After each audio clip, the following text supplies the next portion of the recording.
சசிகலா இன்னைக்கு தலைமை எடுத்திருந்தாங்கன்னா இன்னைக்கு சும்மா இந்த படம் ஓடி இருக்குமா இன்னைக்கு? ஆமாங்க, மக்கள்கிட்ட கொண்டு போய் என்னங்க சேர்க்குறீங்க? நீங்க என்ன போய் சேர்க்குறீங்க? இன்னைக்கு ஸ்டாலினையோ அல்லது உதயநிதி ஸ்டாலினையோ கிரிட்டிசைஸ் பண்ணி படம் எடுக்க முடியுமா? ஏன் கலைஞர் இறந்துட்டார்ல, அவரை வச்சு படம் எடுப்பீங்க? அந்த மாதிரி நான் 1000 சீன் சொல்லுவேன், கலைஞர் ஒரிஜினல் சம்பவத்தை சொல்லுவேன். படம் வருமா இன்னைக்கு வெளியில? அடிச்சு உடைக்க மாட்டேன் தேட்டரை. ஓபிஎஸ் என்ன பண்ணிட்டு இருக்காரு? சசிகலா அம்மையாரை பத்தி பண்ணி பேசியிருக்காங்க. ஏன் டிடிவி என்ன பண்ணிட்டு இருக்காரு? அமீருக்கு வந்து வேற பொழப்பு இல்லையான்னு தெரியல. எம்ஜிஆரை கொச்சப்படுத்தணும், அசிங்கப்படுத்தணும். அதுவும் குறிப்பாக அதிமுக என்ன ஒன்று அரசியல் ரீதியாக எடுத்துட்டு போங்க, அதை பத்தி எனக்கு கிடையாது. ஜிகர்தண்டா, விடுதலை, வடசென்னை, தொடர்ந்து பார்த்தீங்கன்னா வெப் சீரிஸ் இதெல்லாம் பார்த்தீங்கன்னா எம்ஜிஆரை ரொம்ப கேவலமாக கொச்சப்படுத்துறாங்க. ஒவ்வொரு வாட்டியும் காணொலியை போட்டு எம்ஜிஆர் வந்து கடவுளாக இன்னைக்கும் தமிழ்நாட்டில் அவர் வாழ்ந்துட்டு இருக்காருன்னு தான் மக்கள் நினைச்சிட்டு இருக்காங்க சில பேர். அமீர் வந்து ஒரு நல்ல கலைஞன், அதில் எந்த மாற்று கருத்தும் கிடையாது. இந்த ஜாஃபர் சாதிக் மேட்டர்லேருந்து பார்த்தீங்கன்னா அமீருடைய வன்மம் வந்து வேற ஒரு விதத்தை காமிட்டது. இந்த உயிர் தமிழுக்கு அதிமுகவை குறிப்பாக எம்ஜிஆர் அவர்களை எம்ஜிஆர் வந்து ஸ்டாண்டிங்கில் வச்சுருப்பாங்க போர்டு. இவர் கால் மேலே கால் போட்டுட்டு அது ஸ்டைலோட உட்காந்து பார்க்குற மாதிரி ஒரு போஸ்டர்லாம் பார்த்தோம், படத்துலையும் பார்த்தோம். நம்ம சாதாரணமாக ஏற்கனவே ஒரு கடவுள் பக்கத்தில் குஷ்பு நடிகை காலை போட்டான்றதுக்காக எவ்வளோ பெரிய பிரச்சனை உருவாக்கப்பட்டதில் இன்றைக்கி கடவுளாக பார்க்கக்கூடிய எம்ஜிஆர் அவர்களை கொச்சப்படுத்தும் விதமாக இன்றைக்கி பல திரைப்படங்கள் மாதிரியே உயிர் தமிழுக்குன்ற படம் வந்து கால் மேலே காலை போட்டுட்டு எம்ஜிஆரை பல விஷயங்களில் அந்த வன்மத்தை காட்டுது. அதுக்கு பின்னாடி என்னன்னு பார்த்தீங்கன்னா அமீர் வந்து இப்போது நம்ம இந்த சம்பந்தப்பட்ட விஷயங்கள் பற்றியும் இல்லையா உங்களுக்கு, போதைத் தடுப்பு பிரிவுலாம் என்னென்ன பண்ணிட்டு இருக்காங்க, சம்மன் கொடுத்துருக்காங்க, இடி சம்மன் கொடுத்துருக்காங்க. அவர் வந்து திமுக அவரை இயக்குதோன்ற சில நபர்களை நான் வந்து சுட்டி காட்டணும் அந்த படத்தில். ஏன் சொல்கிறேன்னா அமீர் வந்து ஒரு சீன் வச்சுருக்காரு அந்த படத்தில் வந்து பார்த்தீங்கன்னா நடிக்கிறவர் அண்ணாச்சி, அவர் கவுன்சிலர் சீட்டு வருவார், கேட்டு வருவார். அப்போ மாப்பிள்ளை கேபிள் டிவி வச்சுருக்கா அப்படின்னு சொல்லிட்டு மாப்பிள்ளை அமீர்கிட்ட போய் கேட்பார், மாப்பிள்ளை நான் கவுன்சிலர் சீட் நிற்கிற மாப்பிள்ளை எனக்கு வாங்கி கொடுக்க மாப்பா வாங்கன்னு கூப்பிடுவார். அவர் முடியாதுன்னு சொல்லுவார், உடனே காலில் விழுவாங்க. உடனே அவர் சொல்லுவார் அமீர், இப்படியே காலில் விழுவீங்க, அப்புறம் வந்து பதவியில் வந்து உட்காந்ததுக்கப்புறம் தானாக வந்தேன், சுயமாக வந்தேன் அப்படின்லாம் சொல்லுவீங்க, இதெல்லாம் ஒரு பொழப்பாயா உங்களுக்கு அப்படின்னு குறிப்பாக எடப்பாடி அவர்களை பழனிசாமியை வந்து கொச்சப்படுத்தியிருப்பார். அதை கூட நான் விட்டுருவேன், ஏன்னா ஏடிஎம்கேன்றது இன்னைக்கு எவ்வளோ மோசமான இடத்துல இருக்குன்னு நமக்கு தெரியும். அதிமுகவே மூணாக இருக்குது. ஒரு பக்கம் ஓபிஎஸ்ஸுடைய காணொலி பார்த்தீங்கன்னா அந்த காட்சியில் பார்த்தீங்கன்னா ஓபிஎஸ்ஸை வந்து சித்தரித்து அந்த சமாதியில் அம்மாவுடைய சமாதியில் அவர் வந்து தியானம் பண்ணுற மாதிரி ஒரு விஷயத்தை வச்சுருப்பாங்க. அது இன்றைக்கி அதிமுக எப்படி தெரியலன்னு தெரியல. இந்த படத்தில் குறிப்பாக அதிமுகவை மட்டுமே தாக்கப்படணும், அதுவும் புரட்சித் தலைவர் எம்ஜிஆர் அவர்களால். நான் எம்ஜிஆருடைய ரசிகன், அந்த ரசிகன்ற முறையில் தான் இந்த விஷயத்தை நான் உங்களுக்கு வந்து சொல்கிறேன். ஒரு பத்திரிகையாளரை விட நான் ஒரு ரசிகன் நான் சொல்கிறேன். எம்ஜிஆருடைய ரசிகன்ற முறையில் இப்படி வந்து தொடர்ந்து எம்ஜிஆரையும் அந்த அதிமுகவையும் குறி வச்சு தாக்குறதுக்கு பல்வேறு வித வன்மங்கள் இருக்குது. அந்த காட்சியில் பார்த்தீங்கன்னா அமீருடைய காலில் விழும்போது அண்ணாச்சி விழுவார். அண்ணாச்சி யார்? திமுக பிரமுகர். திமுகவில் பல கூட்டங்கள் சென்று இந்த தேர்தலில் கூட வாக்கு கேட்டிருக்காரு. அமீர் யார்? ஓப்பனாகவே சொன்னார் அமீர் என்னன்ட்டு, நான் திமுகவுக்கு தான் வாக்களித்தேன் அப்படின்னு சொன்னார். இதையெல்லாம் பார்க்கும்போது இவர்களுக்கு பின்னாடி ஆதம்பாவா யார்? ஏற்கனவே கடந்த தேர்தலில் கலைஞர் அவர்கள் இருக்கும்போது நடிகர் வடிவேலை கூட்டு வந்து திமுகவுக்கு பிரச்சாரம் பண்ண வச்சவர் ஆதம்பாவா. இப்போது இந்த போல சினிமாவில் அவர் ஏற்கனவே ஆதம்பாவா கஷ்டப்பட்டு தான் நான் பல காணொலியில் சொல்லியிருக்கிறேன். ஆதம்பாவா உயிர் தமிழுக்கு வந்து ரிலீஸ் பண்ணுறதுக்கு எவ்வளோ கஷ்டப்படுறாரு, என்னமான பிரச்சனைகளை அவர் சந்திச்சுட்டு இருக்காரு. அவருக்கு அதிகபட்சமாக நடிகர் சிவகுமார் குடும்பம் வந்து எப்படியெல்லாம் வந்து பாதிப்பு உள்ளாக்குறாங்கலாம் நான் பல காணொலியில் பேசியிருக்கிறேன்.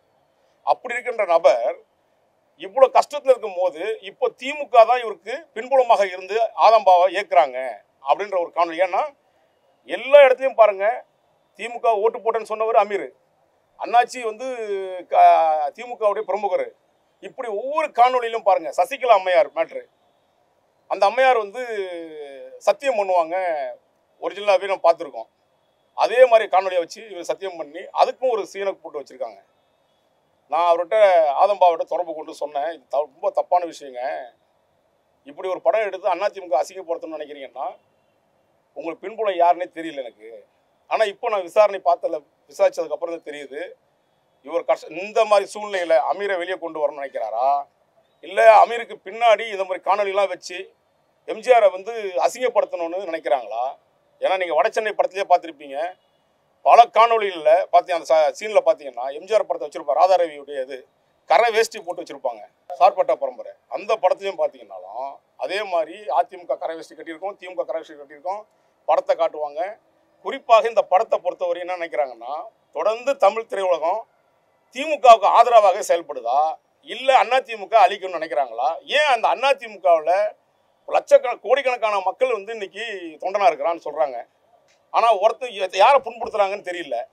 இல்லை இந்த அதிமுககாரங்க இந்த மாதிரி அடிமை வாழ்க்கை வாழ்கிறோம் அப்படின்றத ஒத்துக்கிறாங்களா அப்படின்னு தெரியல. ஏன்னா இன்னைக்கு ஐடி விங்குன்னு ஒன்று இருக்குது அதிமுகவில், பெரிய பலம் வாய்ந்த அமைப்பு. இந்த ராஜ் சத்யன் ஒருத்தர் இருக்காரு, அடுத்து பார்த்தீங்கன்னா வந்து நிர்மல்னு ஒருத்தர் இருக்காரு. இவரெல்லாம் ஒரு சின்ன பிரச்சனை, நான் திமுக எதிரான பிரச்சனைனா உடனே அப்படியே பொங்கி எழுவாங்க. ஏன் இன்னும் சொல்ல போனால் என் நண்பர் கிஷோர் கே சாமி, அவர் பல இடங்களில் பார்த்தீங்கன்னா திமுகவை வந்து குறிவைத்து சில விஷயங்களை சொல்லுவார். திமுகவில் குற்றங்கள் இருக்க தான் செய்யுது, நான் இல்லைல்ல சொல்ல, நானும் பல கருத்துக்களை சொல்லித்தான் இருக்கிறேன். ஆனால் இந்த திரைப்படம் பொறுத்தவரையும் இஸ்லாமியர்கள் ஏதோ இவங்களுக்கு வந்து பின்புலமாக இருப்பாங்க அப்படின்னு இவங்க சொன்ன பொய்யெல்லாம் பல காணொலிகள் நானே சொல்லியிருக்கேன். அந்த மாதிரி இன்னைக்கு சூழ்நிலையில் இஸ்லாமியர்கள் பாதுகாவலன்னு சொல்லக்கூடிய திமுக இந்த அமீரையும் ஆதம்பாவை வச்சுக்கிட்டு எம்ஜிஆர் அசிங்கப்படுத்தணுன்ற ஒரு முடிவில் இருக்கிறாங்கன்றது அந்த படத்தில் கிடக்குது. அந்த படத்துடைய விஷயத்தை திங்கட்கிழமை அன்னைக்கு நான் வந்து சென்னை கமிஷன் ஆஃபீஸில் ஒரு புகார் கொடுக்குறேன், சென்சார் ஆஃபீஸில். சென்சார் இன்னைக்கு எப்படி இருக்குன்னு கேட்டிங்கன்னா, நானும் படம் எடுத்துருக்கிறேன், அந்த படத்தில் பல்வேறு விதமான விஷயங்கள் காணொலி வைக்கும் போதெல்லாம் அதுக்கெல்லாம் சென்சார் எப்படிலாம் இயங்குச்சுன்னு நமக்கு தெரியும். நான் அந்த சமயத்தை சொல்லியிருக்கேன், சிவா மனசில் புஷ்பான ஒரு படம், இப்போ யார் மனசில் யாருன்னு அந்த டைட்டில் மாற்ற சொன்னாங்க, மாற்றிட்டோம். அதுலேயும் பல காட்சிகளில் ஒரு நாய் ஓடினா கூட 1008 விஷயத்த சொல்லுவாங்க, அதுவாக போயிருக்கும் சீனில், துன்புத்திரிக்கோ மாற்றணுமா. அப்படியாப்பட்ட விஷயத்தில் ஒரு பெரும் மதிக்கக்கூடிய ஒரு தலைவனை இந்த இயக்குனர் தயாரிப்பாளமான அமீரும் சேர்ந்துக்கிட்டு இந்த உயிர் தமிழ் படத்தில் குறிப்பாக அதிமுகனுக்கு மானம் கிடையாது, ரோஷம் கிடையாது அப்படின்றத வெளிப்படையாக சொல்லியிருக்கிறாங்க. இதுவே நான் சொல்கிறேன், புரட்சித் தலைவர் எம்ஜிஆர் உயிரோடு இருந்தாங்கன்னா இந்த சம்பவம் நடக்குமா? ஏன் புரட்சித் தலைவர் ஜெயலலிதா அவர்கள் இருந்தாங்கன்னா இந்த சம்பவம் நடந்திருக்குமா? ஏன் அதையும் தாண்டி சொல்கிறேன், இன்னைக்கு சசிகலாகள் இருந்தால் கூட இன்னும் விட்டுருப்பாங்களா இந்த மாதிரி விஷயங்களை? அப்போது இந்த திரை உலகம் முழுக்க முழுக்க திமுகவின் பின்னணியில் தான் இயங்குது. குறிப்பாக இந்த அமீருடைய திரைப்படம் பல்வேறு விதமான பிரச்சனைகளில் தான் வந்து இருக்குது. அதனால தான் நம்ம வந்து புகார் கொடுத்து குறிப்பாக எம்ஜிஆரை, அதுவும் அதிமுகவை இவர் வந்து கொச்சைப்படுத்தும் விதமாக இந்த படத்தை எடுத்திருக்காங்க. இந்த உயிர் தமிழ் படத்தை தடை செய்யப்படணும், சம்மந்தப்பட்ட அமீர் மீதும் இயக்குனர் ஆதம்பாவா மீதும் நடவடிக்கை எடுக்கணுன்றதுக்காகத்தான் இன்றைக்கி நான் உங்களை சந்திச்சிருக்கேன். இஸ்லாமியர்கள் நீங்கள் ஒரு விஷயம் புரிஞ்சுங்க, நான் இஸ்லாமுடைய பாதுகாவலன்னு சொல்லுவாங்க திமுக. எந்த இஸ்லாமியர்களும் எனக்கு வெளியே கொண்டு வந்தான்னு கேளுங்க. ஒரே ஒரு இஸ்லாமியர் சிறைவாசிகளை கொண்டு வந்தாங்களே வெளியில். ஆனால் இந்த ரெண்டே இஸ்லாமியர்கள், நான் வந்து எந்த மதத்தையோ எந்த சாதியோ சார்ந்தவன் அல்ல, எந்த விஷயத்தையும் நான் வெளிப்படையாக சொல்லக்கூடியவன். ரெண்டாவது, நான் எல்லா மதத்துடனும் எல்லா சாதியினரும் நான் பழகக்கூடியவன். சாதி மதம் மற்ற ஒரு விஷயத்தை நான் பேசி நிறைய வழக்குகளை போட்டிருக்கேன். ஆனால் இன்னைக்கு அமீருடைய வன்மம் தான் இந்த படத்துக்கு இவ்வளோ பெரிய விஷயத்த இவங்க பப்ளிசிட்டி பண்ணிக்கிறதுக்காக நீங்கள் ஏன் புரட்சித் தலைவரை நீங்கள் வந்து கேவலப்படுத்தணுன்றதான் என் நோக்கம். எவ்வளோ காசிங்க ஒருத்தனை கூட அறிவில்லையே இப்போ அதிமுகவில். நான் தான் சொன்னேன் என் நண்பர்களே.